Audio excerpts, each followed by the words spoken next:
இந்த நாள் இனிய நாளாய் அமைய எங்கள் வாழ்த்துக்கள். 24/11/2024 கார்த்திகை 9 நவம்பர் ஞாயிற்றுக்கிழமை நவமி பூரம் நட்சத்திரம். இன்றைய நல்ல நேரம் காலை 6 மணியிலிருந்து 7 மணி வரை, மாலை 3:15 4:15 வரை.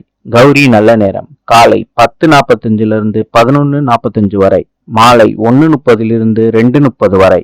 ராவு காலம் காலை 4:30 6 மணி வரை, மாலை 7:30 9 மணி வரை.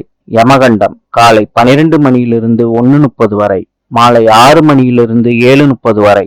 இன்றைய ராசி பலன்: மேஷம் பெருமை, ரிஷபம் பயம், மிதுனம் ஆதரவு, கடகம் எதிர்ப்பு, சிம்மம் தடங்கள், கன்னி ஆதாயம், துலாம் சாதனை, விருச்சிகம் பக்தி, தனுசு பணிவு, மகரம் லாபம், கும்பம் மறதி, மீனம் நன்மை. இந்த நாள் இனிய நாளாய் அமைய எங்கள் வாழ்த்துக்கள். நாளை சந்திப்போம்.